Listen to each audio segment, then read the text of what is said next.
តោះយើងចូលទៅដល់សាច់រឿង3យើងទាំងអស់គ្នាមកទៅនៅក្នុងរាត្រីប្រច័ណ្ឌពេញវងមានបិសាចជាច្រើនកំពុងតែចេញមកសម្លាប់មនុស្សអ្នកខ្លះពួនសំងំក្នុងផ្ទះហើយអ្នកខ្លះទៀតភ័យស្ទើរតែលុះប្រលឹងទៅហើយតែពេលនោះក៏មានបុរសម្នាក់ជិះងាកមកក្នុងសម្លៀកបំពាក់ជាគ្រូវេទមន្តគាត់មានឈ្មោះថា Haru Yoshi តាំងពីក្មេងមកគាត់គឺខិតខំប្រឹងប្រែងបង្កើនធម៌ពលរបស់ខ្លួនឯងជាខ្លាំងព្រោះតែកំណត់របស់គាត់បានគិតថាឲ្យតែគាត់មានធម៌ពលគ្រប់គ្រាន់គឺគ្មានអ្វីដែលត្រូវដណ្ដើមចេញពីគាត់នោះទេកំពូលអ្នកកម្ចាត់បិសាចរូបនេះបានបោះយន្តក្រដាសរូបមនុស្សរបស់គាត់ចុះមកពីលើមេឃយ៉ាងច្រើនសម្ដៅទៅបិសាចហើយភ្លាមយន្តក្រដាសទាំងនោះក៏បានផ្ទុះសម្រាប់បិសាចអស់មួយចំនួនតែក៏មានបិសាចមួយបំរុងនឹងយកដំបងរបស់វាប្រហារជីវិតរបស់មនុស្សម្នាក់ក្នុងពេលនោះ Haru Yoshi បានបញ្ជានាគរបស់គាត់ឲ្យសម្លាប់បិសាចមួយនោះបាត់ទៅបន្ទាប់មកគាត់ក៏បានពោលពាក្យមួយចំនួននៅក្នុងចិត្តរបស់គាត់ខ្ញុំទទួលបានធម៌ពលដែលខ្ញុំរំពឹងចង់បានហើយខ្ញុំក៏អាចកោះហៅបិសាចខ្លាំងៗជាច្រើនយកមកធ្វើជាអ្នកបម្រើរបស់ខ្ញុំនេះហើយគឺជាអារម្មណ៍របស់អ្នកខ្លាំងជាងគេនៅក្នុងពិភពលោកគាត់ក៏បាននឹងអើក្បាលក្មេងដែលគាត់បានជួយសង្គ្រោះប៉ុន្មានអ្នកបន្ទាប់មកក៏បន្តពោលពាក្យពីសាច់រឿងនៃជីវិតរបស់គាត់នៅក្នុងយប់ដងងឹត001ពន្លឺជីវិតរបស់គាត់ក៏បានដើរមកដល់ទីបញ្ចប់ព្រោះតែកូនសិស្សរបស់គាត់ត្រូវបានគេចាប់យកទៅធ្វើចំណាប់ខ្មាំងដោយសារតែគាត់បានប្រឆាំងជាមួយនឹងអង្គជំនុំជម្រះរបស់អធិរាជតើមានកម្លាំងគ្រប់គ្រាន់ហើយនៅតែបាត់បង់អ្វីគ្រប់យ៉ាងទៀតមែនទេគាត់និយាយទាំងមានរបួសនៅជុំវិញខ្លួនរបស់គាត់កុំយំអីកូនសិស្សនេះមិនមែនជាកំហុសរបស់ឯងទេ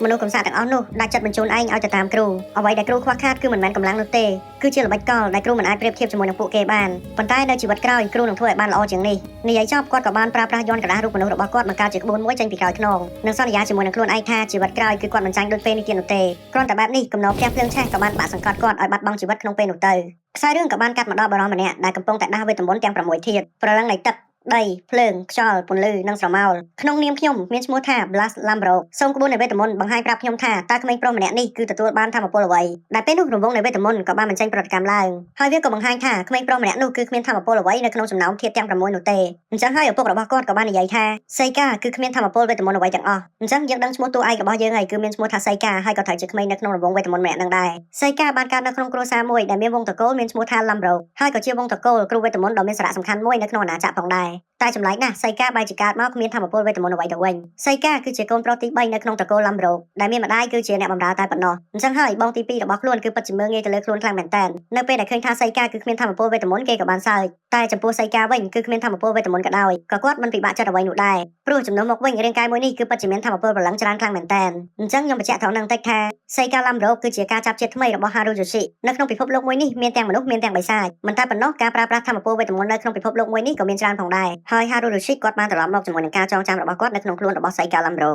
ស្អែកឡើងសៃកាដោយគ្មានលុយគ្រប់គ្រាន់សម្រាប់ទិញក្រដាសនោះគាត់ក៏ប្រើប្រាស់ស្លឹកឈើយកមកគូសជំនួសឲ្យយ័ន្តមនុស្សក្រដាសវិញបន្ទាប់មកគាត់ក៏បានបំលែងស្លឹកឈើមួយចំនួនទៅជាកណ្ដុរមួយចំនួនទៅជាសត្វកែកចំណែកមួយចំនួនទៀតគឺគាត់ទុកនៅជាប់ខ្លួនឯងពេលនោះបងប្រុសទី2របស់សៃកាក៏បានដើរមកដល់ដែលគេមានឈ្មោះថាកឡាយគ្រាន់តែចេញមកភ្លាមគឺរករឿងប្អូនតែម្ដងទោះបីជាប្អូនគ្មានខុសអ្វីក៏ដោយគេបានឈូសដីដាក់ទៅមុខសៃកាហើយបន្ទាប់មកក៏ចាប់ក្របួយកអាវរបស់សៃកាទៀតហើយក៏សួរថានឹងឯរបៀបសួរស្ដីរបស់ឯងមិនចាំយូរកឡាយក៏រៀបនឹងវាទៅលើប្អូនទៅហើយក៏សាប់តែមានក្អែកពីរក្បាលចេញមកជួយសៃកាតាន់ពេលវេលាក្អែកទាំងពីរបានចាប់ទៅលើកឡាយរហូតដល់បងប្រុសធំចេញមកជួយកឡាយតាន់តាមពិតទៅក្អែកទាំងនោះគឺជាការបញ្ជារបស់សៃកាសោះបងប្រុសទី1ដែលមានឈ្មោះថា Roof បានសួរទៅកាន់បងប្រុសទាំងពីរថាអត់កើតអីទេអីអញ្ចឹងសៃកាគឺអត់មានកើតអីនោះទេប៉ុន្តែកឡាយគឺមានរបួសបន្តិចបន្តួចបន្ទាប់មក Roof ក៏នាំកឡាយដើរចាក់ចេញទៅសៃកាដឹងថាពួកគេប្រកាសជាឆ្ងល់ថាហេតុអ្វីបានជាក្អែកនោះចាប់តែកន្លែងអញ្ចឹងមិនចាប់គាត់ផងការប្រឡែងសត្វវេទមន្តរបស់គាត់ចេញទៅនេះគឺដើម្បីធ្វើជាផ្នែករបស់គាត់មើលទៅលើពិភពលោកមួយនេះឲ្យកាន់តែច្បាស់ថ្ងៃនេះគឺសៃកាមានអាយុ7ឆ្នាំហើយតែទោះជាថ្ងៃគម្រប់គប់ក៏ដោយក៏គ្មានអ្នកណាមកធ្វើការអបអរចំពោះគាត់ដែរនេះគឺប្រហែលជាមកពីគាត់ជាកូនអ្នកបម្រើតែមិនអីទេគាត់នឹងយកពេលទាំងអស់នេះដើម្បីសិក្សាពីពិភពលោកឲ្យកាន់តែច្បាស់ប្រទេសដែលគាត់កំពុងតែរស់នៅវាមើលទៅដូចជាទ្វីបអឺរ៉ុបនៅក្នុងពិភពលោកចាស់អញ្ចឹងទំនើបសុខសាន្តហើយក៏សម្បូរសប្បាយបន្ទាប់មកសៃកាក៏ប្រើប្រាស់ពេលរបស់គាត់ដើម្បីកាត់យន្តមនុស្សក៏ដែរក្រោយមកអ៊ីហ្វាក៏បានគួរទ្វារហៅសៃកាថាអាវរបស់គាត់គឺនាងបានរកឃើញនៅក្នុងគុម្ស្មៅដែលសៃកាក៏ដឹងដូចគ្នាថានេះប្រកាសជាស្នាដៃរបស់កន្លែងហើយគាត់ក៏បានធ្វើការអរគុណទៅកាន់អ៊ីហ្វាអញ្ចឹងអ៊ីហ្វាគឺជាអ្នកបម្រើនៅក្នុងផ្ទះរបស់សៃកាអ្នកទាំងអស់គ្នាកន្លែងក៏បានដើរមកដល់នឹងឌឺដងទៅកាន់សៃកាហើយសៃកាកើតមកគ្មានធម៌ពលវេទមន្តគឺពិតជាទំនេរខ្លាំងណាស់មិនដូចបងទេបន្តិចទៀតនឹងបងនឹងត្រូវចូលទៅសាលាវេទមន្តហើយសាលាវេទមន្តលូដូនីជាសាលាវេទមន្តរបស់អធិរាជណាដឹងទេកន្លែងក៏បាននិយាយឌឺដងពីរឿងអាវនៅក្នុងគុម្ស្មៅរបស់សៃកាផងដែរតែពេលនោះឪពុករបស់គេក៏បានដើរមកដល់នឹងគាត់ទៅលើកន្លែងបន្ទាប់មកគាត់ក៏ធ្វើការនាំរូបហើយនឹងកន្លែងចាក់ចេញទៅហាត់វេទមន្តតែសៃកាក៏បានហៅគាត់លោកពុកខ្ញុំសុំទៅដែរអញ្ចឹង Glass ក៏ឲ្យសៃកាទៅជាមួយគាត់ដែរទៅបងប្រុសទី1 Roof បានសូត្រវេទមន្តខ្យល់របស់គាត់នឹងបាញ់ទៅលើដុំថ្មដែលមើលទៅគាត់ដូចជាមានជំនាញខ្លាំងមែនតើចំណែកកន្លែងវិញក៏មិនអន់ផងដែរគេបានធ្វើការសូត្រវេទមន្តភ្លើងនឹងបាញ់វាទៅលើដុំថ្មបានសម្រេចដូចគ្នាកន្លែងក៏ដើរមកនិយាយទៅកាន់សៃកាលោកពុកកំពុងតែមើលហេតុអ្វីបានជាប្អូនប្រុសមិនចេញស្នាដៃបន្តិចទៅ Roof ក៏បានគាត់កន្លែងផងដែរថាកុំធ្វើបានប្អូនអីតែពេលនោះសៃកាក៏បានជាទទួលយកការសាកល្បងនេះទៅវិញអញ្ចឹងហើយនេះក៏ធ្វើឲ្យ Roof ភ្ញាក់ផ្អើលខ្លាំងមែនតើសៃកាគិតក្នុងជាតិមុនគឺគាត់បានស្បត់រួចហើយគាត់មិនចង់រកធម៌ពលឲ្យខ្លាំងជាងនេះទៀតទេហើយពេលនេះក៏ដូចគ្នាគឺគាត់មិនចង់សូត្រមន្តអាគមរបស់គាត់ឲ្យអ្នកដទៃឃើញឡើយតែមនុស្សអាត្មានិយមណាស់អ្នកខ្លាំងគឺចូលចិត្តធ្វើបាបអ្នកខ្សោយសៃកាក៏ចាប់ផ្ដើមបញ្ចេញធម៌ពលវេទមន្តរបស់គាត់ដែលគាត់បានហៅថាមន្តអាគមដីនិងភ្លើងក្នុងសមាធិរបស់គាត់ក៏បានធ្វើការកោះហៅកំទេចផូស្វ័រមកធ្វើជាកម្លាំងធាតុដីបន្ទាប់មកក៏ធ្វើការទង្គិចវា ជាមួយនឹងកម្លាំងធាតុភ្លើងរបស់គាត់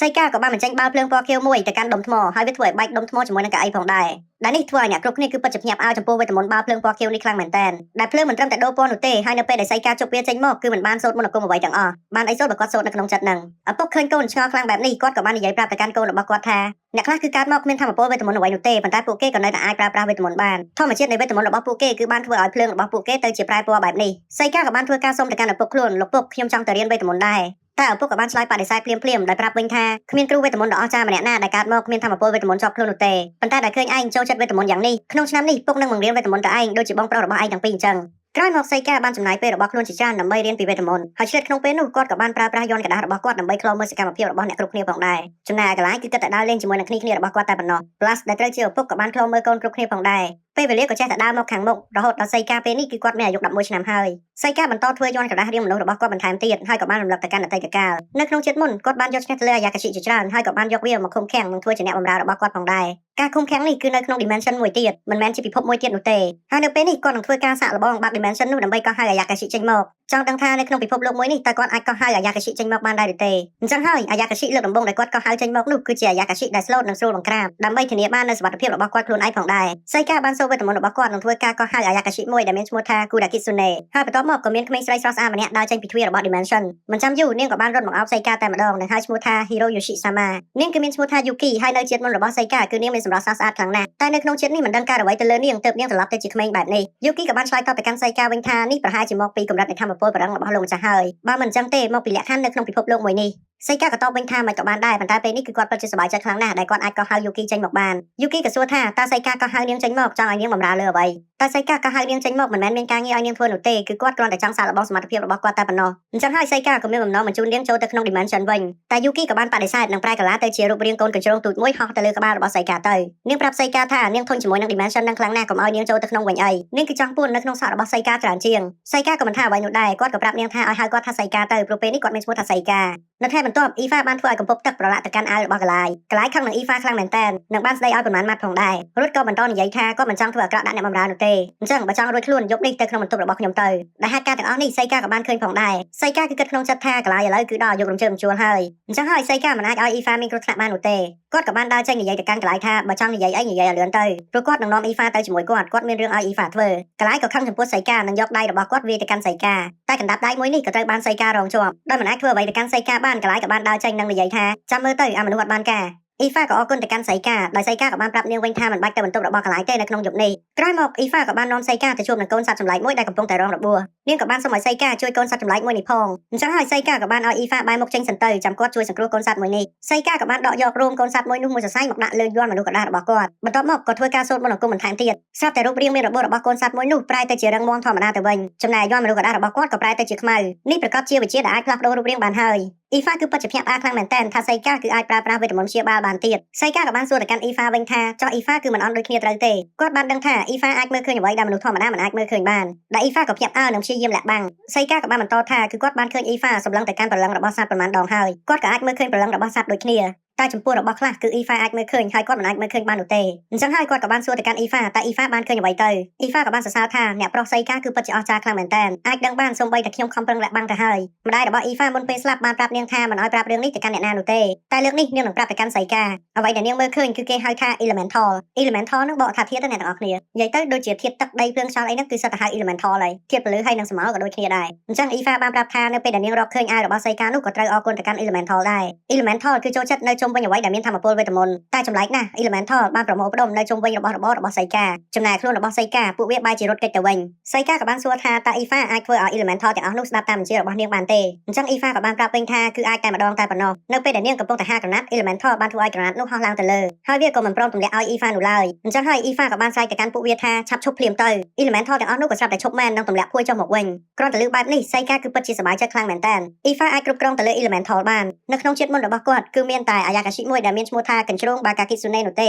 ទើបពួកគេអាចមានសមត្ថភាពបញ្ជាទៅលើប្រឡឹងហ៊ីតូដាម៉ាបានគាត់ស្មានថាឲ្យតែចេះវេទមន្តមួយនេះគឺអាចប្រើប្រាស់ទៅលើវាបានហើយប៉ុន្តែការពិតទៅគឺគាត់ខំប្រឹងយ៉ាងណាក៏គាត់មិនអាចប្រើប្រាស់ទៅលើវាបានដែរដូច្នេះហើយគឺគាត់ពិតជាចង់បានមនុស្សដែលមានសមត្ថភាពបែបនេះមកនៅជិតខ្លួនរបស់គាត់ខ្លាំងណាស់មិននឹកស្មានថាគាត់អាចរកឃើញអ៊ីហ្វានៅទីនេះនោះទេ ចាប់តាំងពីពេលនោះមកសៃកាក៏បានបង្រៀនអ៊ីហ្វាឲ្យចេះគ្រប់គ្រងទៅលើ elemental របស់ខ្លួនដំបូងនាងមិនអាចធ្វើបានល្អនោះទេតែចំណាយពេលអស់មួយឆ្នាំអ៊ីហ្វាក៏អាចគ្រប់គ្រងទៅលើ elemental ទាំងអស់នោះបានសម្រេចថ្ងៃនេះក៏ជាថ្ងៃគម្រប់ខួប12ឆ្នាំរបស់សៃកាផងដែរតែវាដូចសពដងអញ្ចឹងគឺគ្មានពិធីជប់លៀងបញ្ជូនពរអ្វីទៅកាន់គាត់នោះទេហើយសូម្បីតែឪពុករបស់គាត់ក៏មិននៅផ្ទះដែរបន្ទាប់មកនៅពេលដើរជួបគ្នាតាមផ្លូវកលាយក៏បាននិយាយឌឺដងទៅកាន់សៃកាថាគេគ្មានធម៌ពលវេទមន្តបែបនេះរួមផ្សំជាមួយនឹងកូនរបស់អ្នកបម្រើទៀតសៃកាគឺមានតែធ្វើកងទ័ពតែប៉ុណ្ណោះអញ្ចឹងហើយគាត់នឹងធ្វើការបង្ហាត់ដើរទៅកាន់សៃកាតែរូហ្វដែលជាបងធំក៏បានចេញមកគាត់ប្អូនទី2ថាកលាយកុំនិយាយអញ្ចឹងអីសៃកាពួកបងមានការវឹកហាត់ក្បាច់ដើរអញ្ចឹងបើឯងទៅជាមួយនឹងពួកបងឯងប្រហែលជាអាចវឹកហាត់ក្បាច់ដើរបានមួយចំនួនមិនទាន់បានឆ្លើយអ្វីផងអ្នកបម្រើ2នាក់ក៏បានរត់មកប្រាប់រូហ្វថាពេលនេះគឺមានសត្វចម្លែកដ៏ធំមួយបានមានវត្តមានឡើងនៅជិតក្រុងរបស់យើងហើយលោកម្ចាស់ក៏បានប្រើប្រាស់វេទមន្តភ្លើងដើម្បីដេញវាចេញវាក៏បានធ្វើការរត់គេចចូលទៅក្នុងព្រៃនិងបន្តដំណើររបស់វាសម្ដៅមកកាន់ទីនេះហើយភ្លាមៗនោះសៃកាក៏បាននិយាយថាវាមកដល់ហើយបងប្រុសធំ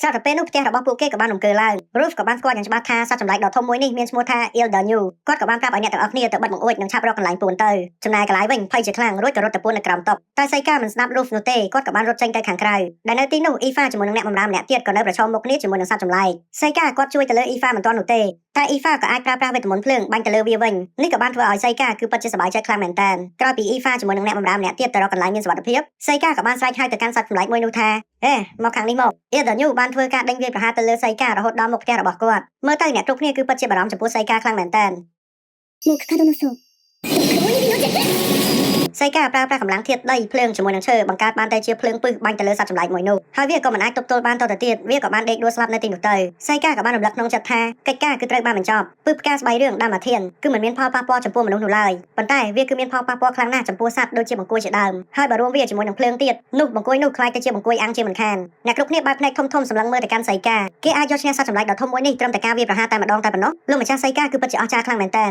គ្រប់គ្នាក៏បានស្រែកនិងទះដៃអបអរសាទរទៅកាន់សៃកាចំណែកអ៊ីហ្វាវិញគឺពិតជាសប្បាយចិត្តខ្លាំងមែនទែនសៃកាក៏ញញឹមទៅកាន់អ្នកគ្រប់គ្នានិងនិយាយថាគម្រោងការបានបញ្ចប់ទៅយ៉ាងល្អក្នុងជីវិតមួយនេះខ្ញុំនឹងក្លាយទៅជាមនុស្សដែលមានល្បិចម្ដងនៅពេលដែលអ្នកគ្រប់គ្នាកំពុងតែទះដៃឲ្យសៃកាឪពុករបស់សៃកាក៏បានមកដល់មុខផ្ទះហើយឃើញសកម្មភាពរបស់សៃកាយកឈ្នះទៅលើសត្វចម្លែកផងដែរដូចនេះនៅពេលល្ងាចឪពុករបស់គាត់ក៏បានរៀបចំពិធីជប់លៀងមួយសម្រាប់សៃកាព្រោះនៅថ្ងៃនេះគាត់បានធ្វើរឿងភ្ញាក់ផ្អើលមួយបង្កើនគេឈ្មោះរបស់គ្រួសារឡាំប្រូសូម្បីតែអ្នកធ្វើដំណើរផ្សងព្រេងជើងចាស់នោះក៏ពិបាកធ្វើតាមសៃកាផងដែរឪពុកក៏សួរកូនថាហេតុអ្វីបានជាកូនដឹងថា Ildanyu វាចាញ់ធាតុភ្លើងដូចនេះសៃកាក៏បានឆ្លើយវិញថាគាត់បានអានសៀវភៅម្យ៉ាងវិញទៀតគាត់ក៏បានឮថាឪពុករបស់ខ្លួនប្រើប្រាស់វេទមន្តភ្លើងដើម្បីដេញសត្វមួយនេះឲ្យចូលទៅក្នុងព្រៃដោយឃើញថាសៃកាអាចយល់ដឹងបានល្អបែបនេះឪពុករបស់គាត់ក៏មានបំណងឲ្យរង្វាន់ទៅកាន់សៃកាស្រាប់តែពេលនោះសៃកាក៏បាននិយាយភ្លាមឡើងថាលោកពុកបើសិនជាឲ្យរង្វាន់ខ្ញុំសូមបដូរវាទៅជាការចូលរៀននៅក្នុងសាលាវេទមន្តទៅចុះកន្លែងភ្ញាក់ផ្អើលខ្លាំងមែនទែនប៉ុន្តែសម្រាប់ឪពុករបស់គាត់វិញក្នុងមួយរយៈក្រោយនេះដោយសៃកាខិតខំប្រឹងប្រែងហាត់ធម្មពលវេទមន្តអញ្ចឹងហើយឪពុកក៏យល់ព្រមជាមួយនឹងកូនឲ្យចូលរៀននៅក្នុងសាលាវេទមន្តឡូដូនីបន្ទាប់មកសៃកាក៏បានលើកសំណើមួយទៀតទៅកាន់ឪពុកគឺគាត់សូមឲ្យអ៊ីហ្វាធ្វើជាអ្នកបម្រើរបស់គាត់នៅក្នុងសាលាឡូដូនីនេះក៏បានធ្វើឲ្យអ៊ីហ្វាភ្ញាក់ផ្អើលមែនទែនទោះជាសៃកានិយាយសមហេតុផលក៏ដោយប៉ុន្តែឪពុកមិនឲ្យអ៊ីហ្វាទៅជាមួយនឹងសៃកានោះទេដោយគាត់បានលើកហេតុផលមួយថាអ៊ីហ្វាគ្មានទេពកោសល្យក្នុងការហាត់វេទមន្តនោះឡើយបើសិនជាឲ្យនាងទៅជាមួយនោះនឹងខាតប្រយោជន៍សៃកាក៏បានប្រាប់ទៅកាន់លោកពុករបស់គាត់ថាមិនអីនោះទេពេលនេះគាត់នឹងបញ្ជាក់សមត្ថភាពរបស់អ៊ីហ្វាឲ្យទៅកាន់ឪពុករបស់គាត់មើលសៃកាក៏បាននាំអ៊ីហ្វាទៅឈរនៅមាត់បង្អួចដែលអ្នកគ្រប់គ្នាកំពុងតែមើលពួកគេទាំងពីរពេលនោះតួឯកក៏បានប្រាប់ទៅកាន់អ៊ីហ្វាថាបើសិនជាចង់ទៅជាមួយនឹងគាត់ឲ្យអ៊ីហ្វាស្រែកថា flame out និងបញ្ចេញវេទមន្តភ្លើងដែលខ្លាំងបំផុតរបស់នាងចេញទៅក្រៅបង្អួចទៅអ៊ីហ្វាលួចញញឹមបន្តិចនិងគិតក្នុងចិត្តថានេះជាឱកាសដែលនាងអាចទៅជាមួយនឹងសៃកាបានហើយនាងក៏បានបញ្ចេញ elemental ធាតុភ្លើងមកជុំវិញខ្លួនរបស់នាងស្នៀតវេទមន្តដែលអ៊ីហ្វាបានប្រើនេះគឺជាស្នៀតវេទមន្តភ្លើងកម្រិតមធ្យមអ្នកគ្រប់គ្នាគឺពិតជាភ្ញាក់ផ្អើលខ្លាំងមែនទែនចំណែកឪពុករបស់គាត់ដោយគ្មានអ្វីនិយាយទៀតក៏បានអនុញ្ញាតទៅតែពេលនោះស្រាប់តែកលាយក៏បានងើបឈរឡើងនិងស្រែកថាមិនអាចទៅរួចនោះទេគ្រួសារឡាំប្រូកមិនអាចឲ្យកូនប្រុសពីរនាក់ដើរផ្លូវជាមួយគ្នាបាននោះឡើយធ្វើបែបនេះជាការប្រឆាំងប្រពៃណីគ្រួសារឪពុកក៏បានឆ្លើយយ៉ាងធម្មតាមែនហើយគាត់មិនអាចប្រឆាំងជាមួយនឹងប្រពៃណីគ្រួសារបាននោះទេដូច្នេះកលាយកូនគួរតែចូលទៅបម្រើកងទ័ពកលាយពេលនេះបញ្ឈរភ្នែកហើយមិនដឹងធ្វើអ្វីចេញនោះទេឪពុកក៏បានបន្តថាកលាយមានកម្លាំងមាំមួននិងមានទេពកោសល្យក្នុងការហាត់ក្បាច់ដាវម្យ៉ាងវិញទៀតមួយរយៈក្រោយនេះកលាយមិនបានហាត់វេទមន្តនោះទេគឺគេយកពេលរបស់គេទៅលេងជាមួយនឹងដាវទៅវិញកលាយមិនដឹងនិយាយអ្វីក៏សាយទៅកាន់សៃកាថាសៃកាឆាប់ប្រយុទ្ធជាមួយនឹងយើងអ្នកដែលឈ្នះនឹងត្រូវទៅហាត់វេទមន្តនៅក្នុងសាលាឡូដូនីឪពុកក៏សួរទៅកាន់សៃកាថាប្រកួតបានអត់អញ្ចឹងហើយសៃកាក៏ឆ្លើយទាំងមិនចង់ថាមិនអីនោះទេសម្រាប់ខ្ញុំចំណែកម្ដាយវិញក៏ព្យាយាមខាត់កូនទាំងពីរការប្រយុទ្ធរវាងបងប្អូនប្រុសនេះគឺវាមិនល្អនោះទេតែរឿងនេះគឺគាត់ខាត់មិនបានសម្រេចនោះឡើយអញ្ចឹងហើយនៅថ្ងៃស្អែកពេលថ្ងៃឪពុកនឹងរៀបចំការប្រកួតសម្រាប់កូនទាំងពីរក្រោយមកសៃកាក៏បានត្រឡប់មកដល់បន្ទប់វិញនិងបន្តកាត់មនុស្សកដាស់របស់ខ្លួនបន្តិចក្រោយមកបងប្រុសធំក៏បានមករកសៃកាគាត់ក៏បានឲ្យអំណោយមួយទៅកាន់សៃកានិងនិយាយថាវាយឺតពេលបន្តិចហើយសម្រាប់ការនិយាយថារីករាយខែកំណើតអំណោយមួយនោះគឺជាបិទកញ្ចក់មួយ Ruth ក៏បានបន្តនិយាយថាសុំទោសផងដែលពីមុនបងមិនបានធ្វើល្អទៅលើឯងច្រើនបងគ្រាន់តែមិនដឹងថាគួរនិយាយបែបណាចំពោះប្អូនតែបងពិតជាសប្បាយចិត្តណាស់ដែលប្អូនបានរីកចម្រើនមកដល់ពេលនេះតែទោះជាអញ្ចឹងក៏ដោយក្នុងនាមជាបងប្រុសសង្ឃឹមថាស្អែកនេះសៃកាមិនប្រកាន់ជាមួយកន្លែងទៅចុះហើយពេលដែលសៃកាបានចូលទៅរៀននៅក្នុងសាលាវេទមន្តនោះកុំភ្លេចមើលថែខ្លួនឯងឲ្យល្អផងណាបងប្រុសសៃកាក៏បាននិយាយអរគុណទៅកាន់ Ruth និងបន្តលើកទឹកចិត្តគាត់ថាឲ្យធ្វើជាលោកម្ចាស់ដ៏ល្អម្នាក់ ក្រោយមកយូគីក៏កំពុងអង្គុយលើក្បាលរបស់សៃកាស្រាប់តែបង្អួចក៏បានរបាក់ដោយធម្មពលយ៉ាងខ្លាំងនោះគឺជាកន្លែងដែលមិនអាចចាំដល់ថ្ងៃស្អែកមកប្រយុទ្ធជាមួយនឹងសៃកាបាននោះទេគឺគេចង់ប្រយុទ្ធនៅពេលនេះតែម្ដងពេលនោះបងប្អូនទាំងពីរក៏បានប្រឈមមុខដាក់គ្នាសៃកាឯងចាប់ផ្ដើមគម្រោងការដ៏អាក្រក់របស់ឯងនៅពេលណាខ្ញុំមិនដែលមានគម្រោងការអាក្រក់អ្វីទេគឺខ្ញុំចង់រៀនក្នុងសាលាលូដានីតាំងពីយូរណាស់មកហើយកុំចេះតែនិយាយឯងយកឈ្នះទៅលើសត្វចម្លែកមួយនោះគ្រាន់តែឯងសំណាងតែប៉ុណ្ណោះបំភ្លេចចោលការកំណត់របស់លោកពុកទៅមកប្រយុទ្ធជាមួយនឹងយើងនៅពេលនេះកន្លែងក៏បានបញ្ចេញវេទមន្តរបស់គាត់ដែលវាគឺជាវេទមន្តថ្នាក់មធ្យមភ្លើងក៏បានឆាបឆេះយ៉ាងខ្លាំងនៅក្រោមជើងរបស់សៃកាតែពេលនោះសៃកាក៏បែរជាមិនអីទៅវិញកន្លែងក៏បានប្រើលំពេងខ្យល់បាញ់ទៅកាន់សៃកាតែសៃកាបែរជាមានរនាំងចេញមកការពារដែលធ្វើឲ្យកន្លែងបាក់ផ្នែកធំៗនឹងឆ្ងល់ថាហេតុអ្វីបានជាសៃកាប្រើប្រាស់វេទមន្តពលឺបានសៃកាក៏បានធ្វើការដកយកយ័ន្តមនុស្សកដារបស់ខ្លួនមួយចេញមកចំណែកកន្លែងក៏នៅតែបន្តការវាយប្រហារទៅលើរនាំងវេទមន្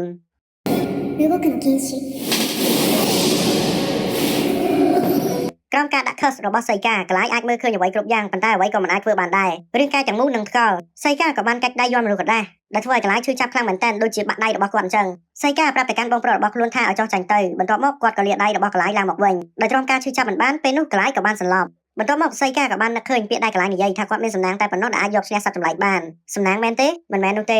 សៃកាបានរៀបចំគម្រោងការរបស់ខ្លួន6ខែមកហើយពេលនោះគាត់បានធ្វើការកោះហៅអាយ៉ាកាស៊ីយ៉ាងធំមួយដែលមានឈ្មោះថា Bonds ដែលបិសាចមួយនេះវាពិតជាសប្បាយចិត្តខ្លាំងមែនទែនដែលវាអាចបានជួប Haru Yushi ម្ដងទៀតសៃកាក៏បាននិយាយថាសុំទោសផងដែលរំខានទៅលើ Bond តែពេលនេះគាត់ចង់ឲ្យ Bond ធ្វើការដេញតាម Shinigami ឬក៏មនុស្សកណ្ដាលរបស់គាត់ធ្វើដំណើរទៅជុំវិញភ្នំដើម្បីរកសត្វចម្លែកមួយក្បាលដែលមានឈ្មោះថា Eldanyu ហើយធ្វើយ៉ាងណានាំវាចេញពីសម្បុកមកឲ្យបានប៉ុន្តែសៃកាគ្មានបំណងឲ្យវាទៅកាន់ទីក្រុងនោះទេសំណាងណាស់គ្មានមនុស្សណាម្នាក់រងរបួសគ្រប់យ៉ាងគឺវាទៅតាមគម្រោងការទាំងអស់អញ្ចឹងត្រង់នោះយើងដឹងហើយថាសៃកាគាត់បានផលល្បិចឲ្យ Eldanyu នឹងមកពីប្រហារនៅលើគាត់ក៏បាននិយាយទៀតថាមានជីវិតនៅលើកនេះគឺគាត់មិនចាញ់ទៀតនោះទេហើយគាត់នឹងឆ្លាតជាងមុនផងដែរនិយាយរួចគាត់ក៏បានគ្រាកន្លែងចាក់ចេញទៅថ្ងៃនេះគឺជាថ្ងៃដែលសៃកាហើយនឹងអ៊ីហ្វាចាក់ចេញទៅសាលាវេទមន្តចំណែក Ruff ក៏បានមកជួនដំណើរប្អូនទី3ថងនឹងគឺអត់មានសមាជិកផ្សេងទៀតមកជួនដំណើររបស់សៃកានោះទេហើយមើលរឿងមកដល់ថងនឹងអ្នកទាំងអស់គ្នាមានឆ្ងល់អត់មិនបានឪពុកម្ដាយរបស់សៃកានឹងគឺគាត់ដូចជាស្រឡាញ់កូនបន្តិចអត់បន្តិចចឹងអញ្ចឹងបើឆ្ងល់បន្តិចទៀតយើងនឹងទៅស្រាវចម្ងល់ទាំងអស់គ្នានៅលើរទេះធ្វើដំណើរសៃកាក៏បានឲ្យខ្សែកមួយទៅកាន់អ៊ីហ្វាដែលខ្សែកមួយនេះមានសមត្ថភាពអាចតាក់ទាញ Elemental ឲ្យមករកអ៊ីហ្វាបានអញ្ចឹងហើយអ៊ីហ្វាគឺពិតជាសប្បាយចិត្តចំពោះខ្សែកនេះខ្លាំងមែនតើបន្តការធ្វើដំណើរដោយរទេះបានមួយស្របក់សៃកាក៏មានអាការៈមិនស្រួលខ្លួនគឺគាត់កំពុងតែពលរទេះនឹងដូចជាពលឡានអញ្ចឹងអ្នកទាំងអស់គ្នាកន្លែងហ្នឹងដូចឆ្ងល់ដែរជីសិតនីអត់ពលនេះមកពលរទេះនៅតាមផ្លូវពួកគេបានកយគុណទេសភាពរបស់សាលាវេទមន្តលូដូនីតាំងពីចម្ងាយចំណែកឪពុកដែលនៅផ្ទះនោះក៏បានគិតពីកូនថាប្រហែលជាគេបានទៅដល់សាលាហើយពេលនេះ12ឆ្នាំមកហើយគេបានមកដល់ទីនេះ12ឆ្នាំមកហើយកូនរបស់ Gilbert ប្អូនប្រុសដ៏ចម្លែករបស់ខ្ញុំគេចូលចិត្តធ្វើដំណើរផ្សងព្រេងជាជាងការរស់នៅដោយអភិជនបន្ទាប់ពីចប់ការសិក្សានៅសាលាវេទមន្តការធ្វើដំណើរផ្សងព្រេងរបស់គេក៏ត្រូវបានបាត់ខ្លួននៅក្នុងដែនដីរបស់បិសាចក្មេងដែលមានសក់ពណ៌ខ្មៅនិងភ្នែកពណ៌ខ្មៅគឺជាក្មេងដ៏កម្រនៅក្នុងក្រុងមួយនេះគេអាចប្រើប្រាស់វេទមន្តបានតាំងពីអាយុ1ឆ្នាំកន្លែងហើយនឹង Ruff ក៏មិនសូវជិតស្និទ្ធជាមួយនឹងគេដែរតែគេអាចទេគឺជាកូនរបស់បិសាចនោះតែសៃកាកើតមកគ្មានធម៌ពលវេទមន្តនោះទេអ្វីដែលគេបាញ់ចេញមកនោះមិនមែនជាវេទមន្តបាល់ភ្លើងនោះទេវាដូចជាចំហែរបស់សារធាតុរ៉ែអ្វីមួយចំណែក Eldanyu នោះវិញវាគួរតែងាប់ដោយសារពឹសខ្ញុំពិតជាសុំទោសណាស់ទៅលើកន្លែងប៉ុន្តែបើសិនជាឲ្យសៃកាធ្វើកងទ័ពវិញវានឹងអាចធ្វើឲ្យមានគ្រោះថ្នាក់ដល់ប្រទេសសៃកាអាចខ្លាចទៅជាវីរៈបុរសឬក៏បិសាចគឺអាស្រ័យលើកន្លែងដែលគេរស់នៅ Gilbert ធ្លាប់និយាយថាសាលាវេទមន្តគឺជាកន្លែងដែលល្អបំផុតអញ្ចឹងត្រង់នោះយើងអាចដឹងហើយអ្នកនរគ្នាតាមពិតសៃកាមិនមែនជាកូនបង្កើតរបស់ Blas នោះទេ Blas គឺត្រូវជាអ៊ំរបស់សៃកាហើយឪពុកសៃកាក៏បានបាច់ខ្លួននៅក្នុងដែនដីរបស់បិសាចពេលនេះសៃកាក៏បានមកដល់កន្លែងស្នាក់នៅហើយគេក៏មិនទាន់ស្វែងពីពលរទេសដូចគ្នាតែគាត់ក៏បានប្រាប់ទៅកាន់អ៊ីហ្វាថាគាត់បានរកបន្ទប់ឲ្យអ៊ីហ្វារួចហើយគឺនៅជាប់គាត់នេះក៏បានធ្វើឲ្យអ៊ីហ្វាធ្លាក់ទឹកមុខចុះផងដែរអ្នកប្រុសពេលនេះគឺជាលោកម្ចាស់របស់ខ្ញុំហើយតើពេលយប់ខ្ញុំគួរមកបន្ទប់នេះដែរទេសៃកាដល់ល្ងងខ្លៅក៏បានសួរទៅកាន់អ៊ីហ្វាវិញរួចមកធ្វើអីអូមកញ៉ាំបាយល្ងាចត្រូវអត់មិនទេយប់នឹងខ្ញុំអត់ឃ្លានផងអ៊ីហ្វាអាចរកអីញ៉ាំនៅខាងក្រៅក៏បាននិយាយគ្នាចប់អ៊ីហ្វាក៏បានដើរចាក់ចេញទៅចំណែកយូគីវិញក៏បានចេញមកនិយាយដើមអ៊ីហ្វានាងម្នាក់នឹងគិតថាខ្លួនឯងជាស្អីមិនក៏ចង់បម្រើអ្នកប្រុសនៅពេលយប់ទៅវិញដែលនេះគឺពិតជាធ្វើឲ្យយូគីខឹងខ្លាំងមែនតើកាលមកដល់ពេលនេះសៃកាជាមួយនឹងអ៊ីហ្វាក៏បានមកដល់សាលាវេទមន្តលូដូនីពួកគេមកធ្វើការតេស្តធម៌ពលវេទមន្តរបស់ពួកគេមុននឹងពេលប្រឡងអញ្ចឹងហើយគ្រាន់តែបានលើកឈ្មោះសៃកាឡាំប្រូភ្លាមអ្នកគ្រប់គ្នាក៏បានភ្ញាក់ផ្អើលថាក្មេងប្រុសម្នាក់នេះមកពីត្រកូលអភិជនអ្នកគ្រូក៏បានធ្វើការណែនាំពីបាល់វេទមន្តទៅកាន់អ្នកទាំងពីរនៅពេលដែលយើងដាក់ដៃនៅលើបាល់វេទមន្តនេះទៅបាល់វេទមន្តមួយនេះវានឹងធ្វើការបញ្ចេញពន្លឺខ្លាំងឬខ្សោយគឺស្ថិតនៅលើធម៌ពលវេទមន្តរបស់អ្នកទាំងអស់គ្នាមានប៉ុណ្ណាហើយមួយវិញទៀតវាក៏អាចប្រាប់ពីធាតុវេទមន្តរបស់អ្នកទាំងអស់គ្នាផងដែរប៉ុន្តែវាអាចប្រាប់បានតែត្រឹម4ធាតុតែប៉ុណ្ណោះគឺមិនរាប់បញ្ចូលជាមួយនឹងពន្លឺហើយនឹងភាពងងឹតនោះទេសៃកាក៏បាននិយាយប្រាប់ទៅកាន់អ្នកមើលថាក្នុងពិភពលោកមួយនេះប្រព័ន្ធនៃវេទមន្តគឺអាស្រ័យទៅលើធាតុទឹកដីភ្លើងខ្យល់ជាមួយនឹងពន្លឺហើយនឹងភាពងងឹតហើយគាត់បានរំលឹកមេរៀនត្រឹមតែ5ធាតុនោះទេសៃកាក៏បានប្រាប់ឲ្យអ៊ីហ្វាធ្វើការសាកល្បងធម៌ពលវេទមន្តរបស់នាងមុន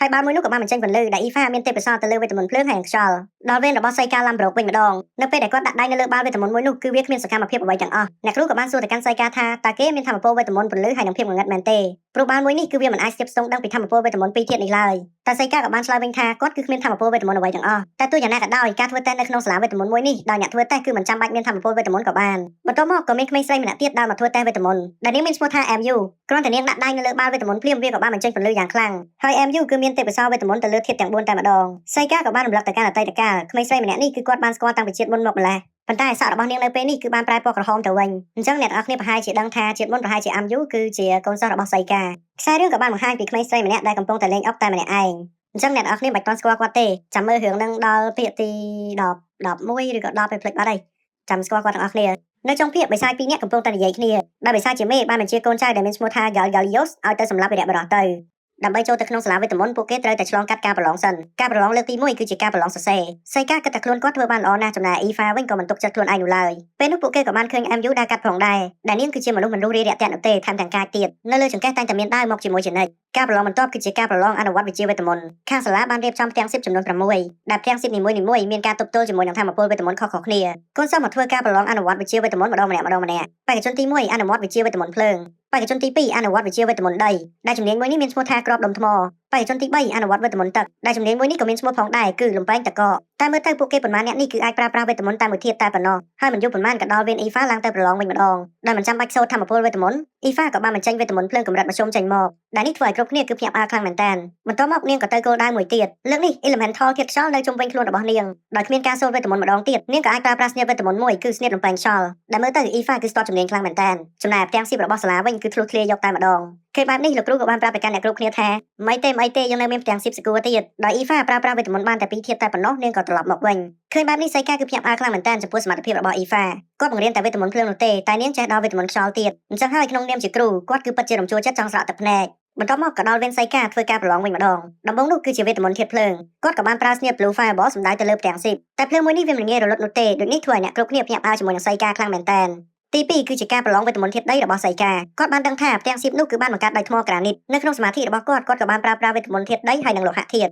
ុដែលវិជាមួយនេះមានឈ្មោះថាលោហៈនាំផ្លូវត្រឡប់មកខាងក្រៅវិញគាត់ក៏ចេះតែសូត្រវេទមន្តចោលទៅវិជាវេទមន្តថ្មអីថ្មទៅអញ្ចឹងហើយពេលនោះសិលាក្រានីតដែលធ្វើជាផ្ទាំង10នោះវាក៏ចាប់ផ្ដើមប្រែបែកនិងបង្កើតបានទៅជាថ្មពណ៌មាសជាច្រើនលោកគ្រូក៏បានសួរទៅកាន់សៃកាថាវិញនឹងវិជាអីគេមិនដែលឃើញទេសៃកាក៏បានប្រាប់វិញថាគឺវេទមន្តថ្មអីថ្មទៅកន្លែងនោះសៃកានិយាយចឹងមែនណាមែនខ្ញុំចេះតែពលិះអ្នកនរគ្នាអញ្ចឹងហើយសៃកាក៏បានបន្តទៅគោលដៅទី3គឺជាវេទមន្តធាតុទឹកគាត់ក៏បានប្រើប្រាស់ស៊ីគីហ្គាមីរបស់គាត់ចេញមកមួយដាក់នៅខាងមុខដំបងវេទមន្តក្នុងសមាធិរបស់គាត់ក៏ហៅវេទមន្តទឹកជាមួយនឹងវេទមន្តងងឹតបង្កើតបានទៅជាវិជាវេទមន្តថ្មីមួយដែលមានឈ្មោះថាជ្រោះតកទឹកក៏បានចេញមកយ៉ាងច្រើននិងចាប់ផ្ដើមកកភ្លាមតែម្ដងសៃកាសួរខ្លួនឯងថាប៉ុណ្ណឹងជាប់នៅប្រហែលជាគ្រប់គ្រាន់ហើយមើលទៅអញ្ចឹងហើយគាត់ក៏បានត្រឡប់មកវិញចំណែកលោកគ្រូគឺពិតជាចំហមាត់តែម្ដងសៃកាក៏បានគិតក្នុងចិត្តថាធាតុខ្យល់គឺជាធាតុដែលគាត់មិនអាចប្រើប្រាស់បានហើយពេលនេះគាត់ក៏មិនទាន់ស្គាល់ពីវេទមន្តពលឺនិងធាតុងងឹតដែរនៅល្ងាចឡើងលោកគ្រូនិងអ្នកគ្រូក៏បានមកជួបគ្នាលោកគ្រូក៏បានប្រាប់ថាថ្ងៃមិញនេះមានរឿងកើតឡើងច្រើនណាស់គ្រាន់តែនិយាយបែបនេះអ្នកគ្រូក៏បានដឹងថានេះប្រកាសជាសៃកាឡាំប្រុកជាមួយនឹងអ្នកបម្រើរបស់គេហើយម្នាក់មានវេទមន្តតិចតួចចំណែកឯម្នាក់ទៀតគឺគ្មានវេទមន្តសោះប៉ុន្តែពួកគេបែរជាអាចប្រើប្រាស់ធម្មពលវេទមន្តដ៏ខ្លាំងក្លាបែបនេះលោកគ្រូក៏បានតបវិញមិនត្រឹមតែប៉ុណ្នេះនោះទេក្មេងស្រីម្នាក់ទៀតគឺពូកែគ្រប់ធាតុយកតែម្ដងហើយនោះគឺជា MU នឹងឯងអ្នកគ្រូក៏បានគិតថា MU គឺប្រហែលជាវីរៈនារីចាប់កំណើតហើយនៅពេលដែលស្ដេចបិសាចរស់ឡើងវិញក៏មានវីរៈបុរសកើតចេញមកនេះហើយគឺជារឿងនិទានដែលគេបាននិយាយតគ្នាតាំងពីបុរាណមកម្ល៉េះតោះពេលនេះយើងមកមើលលទ្ធផលការប្រឡងវិញម្ដងសៃកាទុកចិត្តខ្លួនឯងដែលធ្វើបានល្អនោះគឺគាត់បានជាប់លេខ3ចំណែកអ៊ីហ្វាដែលមិនទុកចិត្តខ្លួនឯងហើយប្រាប់សៃកាកុំឲ្យទៅចោលនាងបើនាងធ្លាក់នោះបែរជាជាប់លេខ2វិញហើយអ្នកលេខ1នោះគឺមិនបាច់ឆ្ងល់នោះទេ MU នារីកម្ពុជាកាចក្រោយពីបានប្រឡងជាប់ប៉ុន្មានថ្ងៃក្រោយពួកគេក៏ត្រូវបានអញ្ជើញចូលទៅក្នុងកម្មវិធីរបស់សាលាដែលពេលដែលពួកគេកំពុងតែដើរនោះសៃកាក៏បែរជាមានអារម្មណ៍ថាចម្លែកនៅម្ដុំនេះអញ្ចឹងហើយពួកគេក៏បានដើរចូលទៅមើលនៅក្នុងព្រៃដែលនៅក្នុងនោះមាន Elemental ធាតុងងឹតជាច្រើនដើរចូលក្នុងបានបន្តិចពួកគេក៏ឃើញក្បួនវេទមន្តដ៏ចម្លែកមួយដោយគិតថានេះប្រហែលជាក្បួនវេទមន្តរបស់សាលាពួកគេក៏មិនធ្វើអ្វីទៅលើក្បួនវេទមន្តមួយនេះនោះឡើយហើយពេលនោះដែរសៃកាក៏បានប្រើយន្តមនុស្សកណ្ដាស់របស់ខ្លួនឲ្យពួកវាឃ្លាំមើលទៅលើក្បួនវេទមន្តមួយនេះពិធីជប់លៀងគឺមើលទៅអ៊ូអរខ្លាំងមែនតើចំណែកអាហារវិញមានមិនចេះខ្វះតែម្ដងអញ្ចឹងហើយសៃកាមិនចាំយូរគាត់ក៏បានឈរញ៉ាំអីនៅទីនោះទៅចំណែក MU វិញក៏បានដើរឡើងទៅលើឆាកដើម្បីថ្លែងសន្ទរកថាទៅកាន់សិស្សគ្រប់គ្នា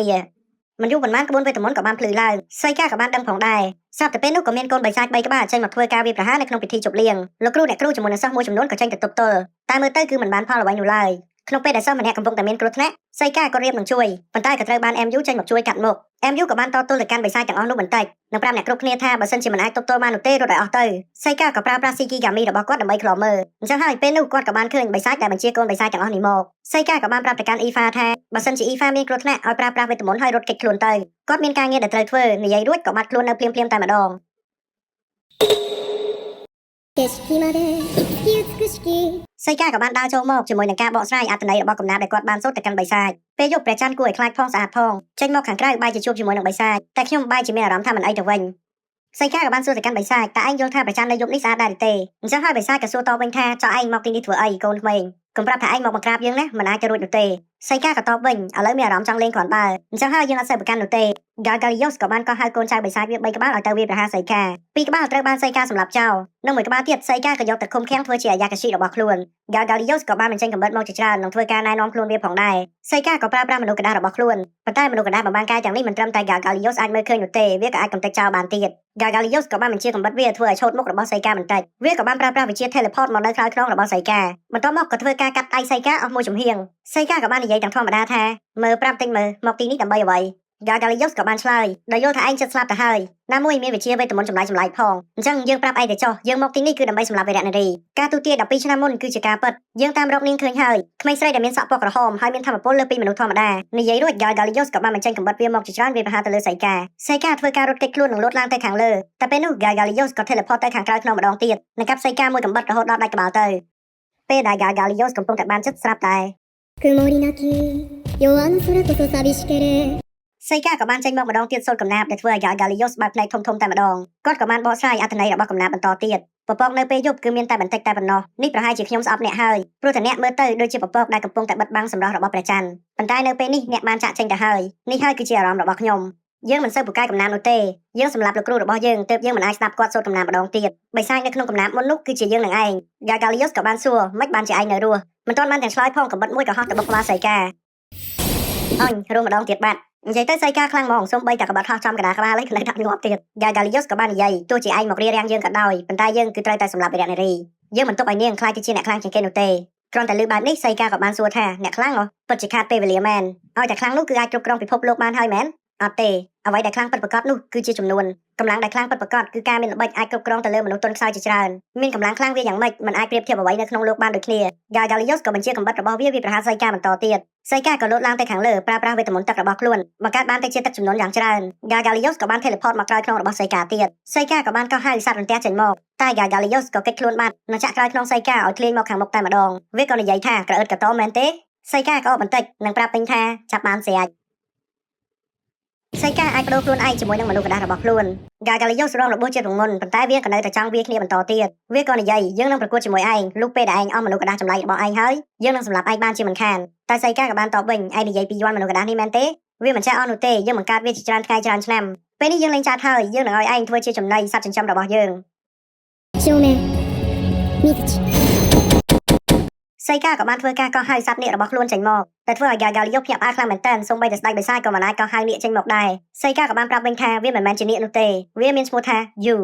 ក៏បានហោះទៅខំ Gargalios នៅលើមេឃបន្ទាប់មកក៏បំបែកខ្លួនរបស់ Gargalios បាត់ទៅក្រោយមកវាក៏ចង់ធ្វើការរត់គេចខ្លួនតែសីកាក៏បានប្រើប្រាស់យ័ន្តមនុស្សកណ្ដាស់របស់ខ្លួនទៅដេញតាមវាត្រឡប់មកវិញវាក៏បានបន្តបើកការវាប្រហារទៅលើសីកាតែម្ដងតែនៅពេលដែលវាហោះបំបុកសីកានោះសីកាក៏បានបើកទ្វារ dimension ចេញមកអញ្ចឹងហើយគាត់ក៏បានដាក់យូនៅក្នុងការឃុំឃាំងម្ដងទៀតទៅសីកាក៏និយាយថាយូគឺជាសត្វចិញ្ចឹមដែលមានកម្លាំងខ្សោយតែប៉ុណ្ណោះតែពេលនេះវាបែរជាអាចចង់រត់គេចខ្លួនទៅវិញនេះប្រហែលជាកម្លាំងវិញ្ញាណរបស់គាត់គឺនៅមានកម្រិតបន្ទាប់ពីការប្រយុទ្ធគ្នា Yuki ក៏បានចេញមកមុននេះ Yuki គឺបានពួនដែលនាងគិតថានាងមិនអាចជួយអ្វីទៅលើសីកាបាន Yuki ក៏សួរទៅកាន់សីកាថាមិនបានធ្វើឲ្យខាតយ័ន្តមនុស្សកណ្ដាស់របស់ខ្លួនអញ្ចឹងសីកាក៏បានប្រាប់វិញគាត់សាកស្លាប់3 4ដងសាកមើលចង់ដឹងថាវិជាមួយនេះគឺនៅអាចប្រើការបានដែរឬទេក្រោយមកសីកាក៏ត្រឡប់ចូលក្នុងពិធីជប់លៀងវិញដែល Eva គឺមិនអីនោះទេចំណែក MU វិញគឺបានយកឈ្នះកូនបិសាចទាំងអស់នោះបានសម្រេចសីកាគិតក្នុងចិត្តថាទោះជាខ្លាំងបែបណាក៏ដោយក៏នៅតែអាចចាញ់ដែរជំរឿនដែលល្អគឺរស់នៅក្រោយខ្នងរបស់មនុស្សដែលខ្លាំងបំផុតនៅពេលដែលគេយកឈ្នះទៅលើមនុស្សដែលខ្លាំងបំផុតអាចនឹងស្លាប់ប៉ុន្តែអ្នកដែលរស់នៅក្បែរខ្លួនគឺមិនស្លាប់នោះទេអញ្ចឹងហើយទោះជាពិបាកចិត្តបន្តិចតែយ៉ាងណានេះគឺជារឿងដែលគួរឲ្យឆ្លាតមួយហើយគាត់នៅតែមានជីវិតរស់បន្តកុំបារម្ភអី MU ខ្ញុំនឹងការពារនាងទោះជាស្ដេចបិសាចចង់សម្លាប់នាងក៏ដោយក៏ខ្ញុំនឹងប្រយុទ្ធជាមួយនឹងគេដែរខ្ញុំនឹងធ្វើឲ្យនាងខ្លាចទៅជាអ្នកខ្លាំងបំផុតខ្ញុំអត់សូវគាំទ្រគំនិតរបស់សីកាកន្លែងហ្នឹងទេតែកុំគិតច្រើនអីតិចទៀតទៅសីកាក៏ប្រូរគំនិតរបស់គាត់ហើយពេលនេះរយៈពេល1ខែទៅហើយក្រោយពីបានកម្ចាត់បិសាចទោះជាបានរៀននៅក្នុងសាលាវេទមន្តក៏ដោយប៉ុន្តែសីកាមិនទាន់ប្រូរផ្នត់គំនិតខ្លួនឯងនោះទេគាត់នឹងរាប់អានជាមួយនឹងអ្នកខ្លាំងបន្ទាប់មកឲ្យម្នាក់នោះឈរនៅទីតាំងដែលខ្ពស់បំផុតហើយគាត់នៅពីក្រោយចាំទទួលផលតែប៉ុណ្ណោះបែបនេះគាត់នឹងមិនជួបជីវិតដ៏កំសត់ដូចជាជាតិមុនរបស់គាត់ទៀតនោះឡើយដោយឃើញ MU ដើរកាត់មុខសីកាក៏បាននិយាយថាសួស្ដីទៅកាន់ MU តែ MU ក៏ប្រាប់វិញថាធ្វើរឿងមួយឲ្យខ្ញុំបានអត់កុំនិយាយចូលខ្ញុំម្ដងទៀតអញ្ចឹងហើយគោលបំណងរាប់អានមិត្តរបស់សីកាក៏ត្រូវបានបំផ្លាញដោយពាក្យសម្ដីរបស់ MU ទៅសីកាគឺពិតជាកាំងខ្លាំងមែនតើក្រោយមក Eva ជាមួយនឹងសីកាក៏បានដើរទៅមុខបន្តទៀតក៏ស្រាប់តែមានកន្លោយ៉ាងធំមួយកំពុកទឹកពណ៌បៃតងមកលើពួកគេសីកាមិនចាំយូរក៏ប្រើប្រាស់យ័ន្តមនុស្សកណ្ដាស់គេចខ្លួនជាមួយនឹង Eva ទៅលោកគ្រូ Koda ក៏បានសួរអ្នកទាំងពីរថាមានការ កើតអីអត់ដោយអ្នកទាំងពីរមិនមានរងរបួសអ្វីលោកគ្រូក៏បានសុំទោសនិងប្រាប់ថាក្រឡមួយនេះគឺជាអង្គធាតុជំរុញប្រតិកម្មគាត់បានលាឈាមរបស់បិសាចឬមើមថ្នាំជាមួយនឹងសារធាតុប្រៃមួយចំនួនបន្ទាប់មកក៏ដាំវាឲ្យពុះគាត់គឺចង់ប្រើវេទមន្តលើកវាទៅជាន់ខាងលើតែគាត់ចេះប្រើតែវេទមន្តពន្លឺតែប៉ុណ្ណោះមិនសូវស្ទាត់ជំនាញជាមួយនឹងវេទមន្តងងឹតនោះឡើយ